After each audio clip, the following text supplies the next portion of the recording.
Welcome to Zion White Show. My name is Zion. My major is media strategic communications, and I just want to come on here to talk all New York sports, whether it's Yankees, Mets, Knicks, Nets, Giants, Jets, hockey, the whole 9 yards, boxing, UFC. I'm gonna start off with baseball. Yankees have been playing pretty good. Today if they win, they clinch a postseason berth. My stance is don't pop champagne. You're gonna go for the wild card. Nah, you gotta go out for the division and try to win it. Toronto's playing Boston, which is huge for the Yankees. I think if I think if Boston could take 2 out of 3 and the Yankees sweep, they'll be about a game back. Toronto has the tiebreaker, so you just need Toronto to lose one. I don't think Boston sweeps them. So if the Yankees could capitalize and not lose to bad teams and beat up bad teams, I think it'll be good. I wouldn't mind, Boston losing either and the Yankees in because Boston missed the playoffs. The Mets have been free falling. I mean, they've been losing nonstop. Washington beat them, took the series. I mean, shout out to Young making those highlight plays. I don't know if it's pitching, I don't know in that department, but they need to capitalize because it's costing them badly. You can see it when they're playing like they're losing early, and the bullpen. I mean, like Ryan Hesley's a main factor in that. Those blown games that he's done costed them. Same thing with the Yankees. Devin Williams in the early half, blowing those games costed them real badly. Now, I think the Mets will make it still. I think they're gonna just sneak in by a hair, but I think they still make it. Cincinnati, I mean, they're pretty streaky. I think now they're getting hot, but I do expect them to cool down at the remaining. Moving on to the Knicks, I think the Knicks they came for a media day today, spoke a little bit, told Brunson. So while he missed Tibbs, but he's excited to start with new coach Mike Brown. Mike Brown is saying he's hyped. He's going to play 9 to 10 guys, which is a huge difference from Tom Thibodeau. Also, Tom Thibodeau played 5 to 6 guys, really wasn't moving the rotation. All he really did was play his starting five and then bring in Deuce. He didn't really play the bench. So you had guys on the bench just sitting there. They weren't really developing. Now Mike Brown brings in Clarkson. You bring in Shamit, you bring in Brogdon, you bring in 3 valuable guys. Clarkson, 16 points per game. Brogdon won Six Man of the Year over IQ like 2 years ago. And then Shamit is a valuable 3 and D guard. You play 9 to 10 guys, you really space it out. You brought in the Sixers backup center. He could give you valuable service behind Cat and Mitch, especially when Cat gets in that foul trouble, as we saw in the postseason. He was getting like 4 to 5 fouls and a defensive already liability. Playing scared defense to not get fouled out is just a recipe for disaster. You can tell that Mitch needs to be healthy. I'm not really sure how his workout and his offseason is gonna go. We always see him make threes and do his thing, but he really needs to be the defensive anchor on the court and stay healthy. I think that's his main focus is being there, being durable. He stays in a space off the floor. I think that's what the Knicks really need. They play this pick and roll offense, and it just doesn't work at times. I don't think they need to space out the floor. Let Brunson ISO because he's gonna bring in a double. Brunson is an ISO guard. That's when he's best, ISOing, getting the spacing, getting open. He needs people around him to hit that shot. And I think if you're not Mitchell Robinson sending him the screen, Cat sending the screen does no good. Cat is good when he spaces out. When he is in the corner, when he's at the top of the key, that's when he's best. Just wait for the Brunson dime and hit your shots. And I think that's what the Knicks are really gonna need to win the East. The East is deflated. I mean, Halliburton's out, Tatum's out. It's a free East. You gotta capitalize. You gotta try to win it. I'm excited for Mike Brown. He sounds energized. He sounds like a new voice. New voice is what organizations need to really push, push, and try to win. And he brings that. He brings that juice. He revived careers. He made runs. Hopefully, this is his peak. Hopefully, this is what he does. Bring them to the finals, which is what Knicks fans really aspire to be. Now moving on to the Jets and the Giants. The Jets, they played a hard fought game. I think the penalties were a little bit sloppy. I really wasn't a fan of the pick six that Tyrod threw. I'm a big Tyrod fan. I think he needs to play a little bit cleaner with the ball, especially with like a minute left to half. During that pick six, you were just forcing it. I don't think forcing is the best way. Sauce needs to be a little bit cleaner with the picks. I mean, with the flags, he was getting way too many DPIs, and he really was just playing valuable like IQ football. The block field goal for a touchdown, that was great. I think that was the spark that the Jets needed. The defense already being tied from all those snaps had to tighten up. They had to lock in. They didn't do that, and it cost them because Baker drove down the field in less than 50 seconds, and the dude finally hit the game-winning field goal. But when it's like that and it's small and it's a minute left, you have to play the tightest defense you can. I don't think they schemed it up properly. Their edge rushers were out. Jermaine Johnson was out. I think that was a big key. Michael Clemens, he really doesn't play the edge like an edge does. He plays it more like a defensive tackle. And you saw it cost them the game to the Giants. What a brutal loss to Kansas City. I could be here sitting an hour talking about the Giants. I only have 30 minutes. That was one of the worst games. And it's crazy because you look at game one where they only scored off of two field goals. And you're like, it can't get worse than that. It did get worse than that. I don't know if this is, I think this starts from the top. John Mara has to clean house. It's like you say this every year.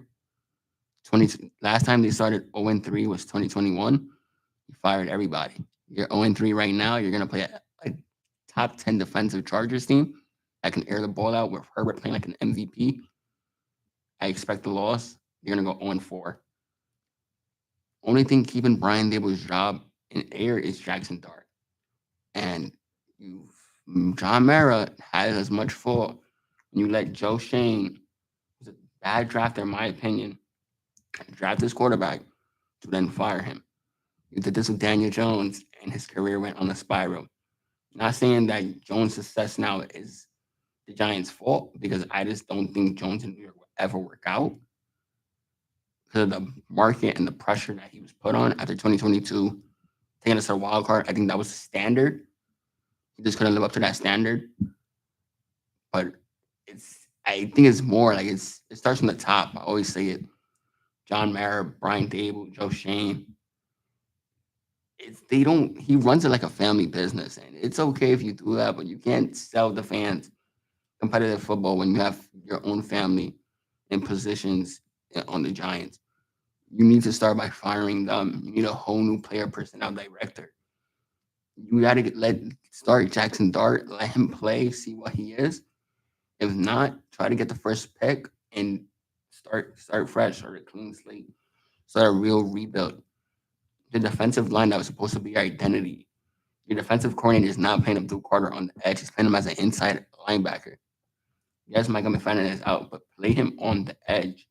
You're playing Tom and Fox more on the edge than Abdul Carter, and you waive Tom and Fox. How are you playing a waived player more than your third overall pick? Why would you draft a third overall edge rusher to then play him inside linebacker? Yes, he played at his first years at Penn State, but that's not what he's dominant at. His dominant is the pass rush, getting to the quarterback, sacking the quarterback.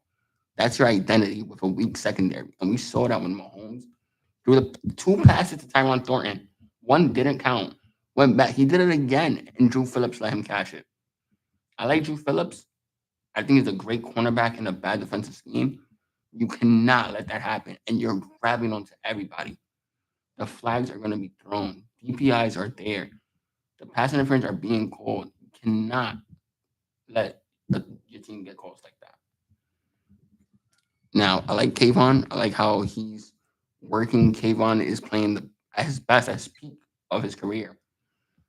But you're playing Dexter Lawrence outside. He's a nose tackle. Stop playing him. You're playing all these guys out of position, and it's costing you. At the end, it's really costing you. You have linebackers that are being picked up, and they're not producing nothing. Shane Bozeman gets cut. He got baked. Kelsey feasted. He had 26 yards on 4 catches. Could have went for more if the secondary wasn't being exploited. Adebo, great cornerback too, but it's a terrible signing. He's getting burnt. Deontay Banks is a man corner, plays man to man coverage, and you're letting him get smoked. He's getting smoked by Hollywood Brown and these receivers that are W3, W4. Like they're not starting receivers. Worthy was out, Rice is out. That's a game you must win. I don't care that it's Patrick Mahomes. You have to win that game, especially when you had them at 6 points and Mahomes threw a backward pass and Bobby or Carrier. You have to get that ball. You have to recover the fumble. You let Mahomes recover the fumble over you. You're a middle linebacker. He's a quarterback. How do you let that happen? Going to the offense. Russell Wilson. I was a big Russell Wilson fan. I'm not going to sit here and bash him because I thought he was the truth. He he played. He did what Danny did. He played a bad defense. Danny played great in Minnesota, and you saw him play against Philly in the playoffs. A top two ranked defense went from 32 ranked to top two. He got exposed like that. Russ played the worst defense in the league. The Cowboys dropped 37, passed for 280 yards in one half. Played a Spags defense, and he threw for 93 yards. By halftime, Russell Wilson threw for 93 yards. 39 yards, 2 interceptions, 7 for 13 passing. That that doesn't win you games. It really doesn't. It costs you games. You threw 2 useless interceptions that gave Mahomes the ball back twice. Doesn't work like that. You're just throwing verticals, throwing seams, nothing over the middle. You have Wanda, one of the best at getting to the middle, and you're throwing him verts. Yes, they're working against Dallas, but that's not his specialty. Malik Neighbors, your top 4 receiver in the league. This guy played a phenomenal rookie year. He's from LSU. He knows what he's doing. And he gets the first time he gets the ball is in the fourth quarter. The first time he gets the ball is in the fourth quarter.